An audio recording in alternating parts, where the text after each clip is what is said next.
my party. We're just getting started. 영어통론가 안치용과 함께 하시겠습니다. Hand me a drink, 'cause I think 특전 유보트는 잠수함 영화하면 가장 먼저 떠올릴 법한 수작이며 전쟁 영화로도 손꼽히는 고전의 반열에 든 작품이다. 특전 유보트는 한국에서 개봉할 때 제목이다. 특전이란 수식어를 붙임으로써 의도적으로 전투 장면이 많은 액션 영화라는 오해를 불러일으키려 한 듯하다. 원제는 Das Boot로 영어 제목도 그냥 The Boat이다. 내용상으로는 유보트가 맞으니 특전이 문제이다. 제목과 달리 영화에는 특전이라 할 것이 별로 없다. 잠수함 영화의 전설. 여러 길이의 편집본이 존재한다. 2시간 30분짜리 영화로 1981년 독일에서 개봉했고 이어서 1982년에 미국에서 개봉되어 아카데미 시상식 6개 부문에 후보로 올랐다. 1997년에 3시간 30분짜리 디렉터스 컷이 개봉되어 이후 이 감독 편집본을 다스 보트의 원본으로 삼는다. 2차 대전에서 나치의 군 선전 요원으로 복무한 로타르 귄터 부흐하임의 1973년 동명소설을 극화했다. 극중 베르너 중이가 부흐하임 역을 소화했다. 감독 볼프강 페트제는 다스보트 연출을 계기로 할리우드에 진출해 에어포스 1 사선에서 트로이 등 블록버스터를 만들었다. 영화는 출항 전날의 장면에서 시작한다. 왁자지껄한 만치의 아수라장이 역설적으로 전장으로 향하는 비장함을 웅변한다. 군기나 전의 같은 건 안 보이고 약간의 냉소와 야냥거림이 거나한 술판 속에서 일렁인다. 영화는 유보트의 출항과 임무 그리고 기항을 그린다. 격렬한 전투나 영웅담보다는 수면 아래 좁은 잠수함 안에서 살아가는 승조원의 눅눅한 일상을 주로 보여준다.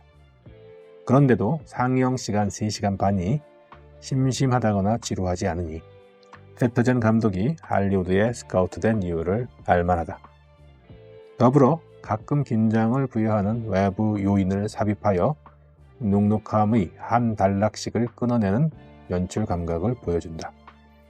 긴 영화이다 보니 긴장의 에피소드는 에피소드가 바뀔 때마다 고조되어야 하고 실제로 그렇다. 전쟁이란 것이 주로 버티기이며 목숨을 걸어야 하는 전투라는 것도 종종 적군보다는 아군, 특히 군 지휘부의 경직성과 군 행정의 관료주의와 맞서야 하는 것이라는 냉혹한 진실을 보여준다. 그러한 맥락에서 영웅주의나 애국심 같은 게 배제된 건 당연하겠다. 영화의 모델이 된 U-96의 함장 하인리 레만 윌렌 브로크가 우리 유도프 승조원들은 영화 속에서처럼 패배주의에 찌들어 있지 않았다며 항의할 법도 하다. 유보트 승조원은 징집하지 않고 전원 자원자만으로 구성하였으니 레만 윌렌 브로크 함장의 항의가 일리가 없는 것은 아니다. 그러나 좁은 공간에서 밀폐돼 그것도 조류처럼 해수면 아래에서 기나긴 시간을 복무하고 때로 죽음의 공포에 맞닥뜨리는 상황에서 아무리 전원이 자원자라고 하여도 패배주의 비슷한 것에 습격당하거나 드물게 스트레스를 못 이겨 정신줄을 놓아버릴 개연성이 충분하다. 극중에서 기관실을 책임지는 부사관 요한은 유령이란 별명으로 불린다. 구축함의 폭내 공격이 집요하게 이어지자 요한은 정신착란을 일으켜 전투 위치를 이탈한다. 절체절명의 상황에서 부대를 통솔하며 잠수함을 살려내야 하는 함장은 그를 집결 처분하려고 자신의 사물에서 권총을 가져오지만 다른 장교들이 서둘러 요한을 끌어내어 원위치로 복귀시킨다. 나중에 유보트가 지브롤터 해협 바닥에 처박혔을 때 요한은 잠수함을 구해내는데 크게 기여한다. 이러한 예상된 영화적 설정, 즉 이탈과 기여과 무관하게 실제 잠수함전에서 요한처럼 정신줄을 놓아버리는 승조원이 없지는 않았을 것이다. 일상적으로 불평과 공포를 대면하는 군인이 언제나 군인 정신으로 무장해 빈틈을 보이지 않으면 좋겠지만 어쩌다 그렇지 않다고 하여 이상할 것이 없다. 비정상을 정상으로 비율한다는 점에서도 전쟁의 비극이 목격된다. 전쟁은 언제나 사악하다. 사실주의 열정이 만들어낸 영상. 군사주의나 애국주의는 오히려 후방에 만연한다. 전쟁을 수행하며 국민을 동원하는 국가는 전쟁의 정당성을 확보하기 위해 종종 적국을 악마화한다. 그러한 악마화는 현실 정치의 필요악이라고 하여도 문제는 적국 군인과 국민, 즉 인간까지 악마화하는 데에 전쟁의 더 큰 비극이 있다. 패터젠 감독은 처음 미국에서 시사회를 열 때 영화 첫 장면에서 4만 명의 독일 유보트 승조원 중 3만 명은 살아 돌아오지 못했다는 자막이 뜨자 미국 관객들이 환호성을 울리는 모습을 보고 뜨악했다고 한다. 영화가 진행되면서 관객석이 점점 차분해졌고 영화가 끝나고 패터젠 감독이 무대에 오르자 기립박수가 한동안 이어졌다는 후문이다. 1980년대 초반에 2차 대전의 맞수인 독일이 만든 독일 군인에 관한 영화이니 얼마나 편견이 작용했을지 짐작이 간다.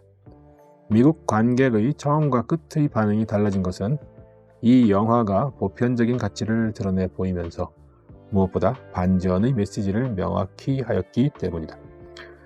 하지만 반전 메시지를 정색하며 전하지는 않는다. 주장하지 않고 그저 보여줄 뿐이다. 그런 점에서 사실주의를 의미 있게 구현한 작품이라고 평가해도 좋겠다. 실제로 감독은 사실주의를 철저하게 염두에 두며 촬영했다. 패터젠 감독은 밸브 하나, 나사 하나까지 실제 유보트를 재현하도록 강박적일 만큼 노력을 기울였다. 앵글 때문에 부득이하게 잠수함 세트의 벽 일부를 치우고 촬영한 장면이 있지만 스테디캠을 개조한 카메라를 직접 몸에 휘감고 보호장구를 착용한 촬영 감독이 세트 안을 뛰어다니며 장면 대부분을 찍었다. 관객의 혀를 찌르는 마지막 장면은 의미론상의 백미이다. 천신만고 끝의 귀향은 조국의 무력함이 배경으로 깔리며 유보트의 침몰로 귀결하고 함정은 침몰하는 자신의 배를 보며 숨을 거둔다. 영화는 질질 끌지 않고 지체 없이 막을 내린다. 이것을 반전 메시지라고 해도 좋겠지만 전쟁 영화를 넘어서 삶의 통찰을 전하는 당혹스럽고 낯선 예술의 방법론이기도 하다. 다스 보트는 2차 세계대전을 무대로 설정한 오디세이아이다. 그리스 서사시와 달리 현대의 오데세이아는 비루하고 비참하다.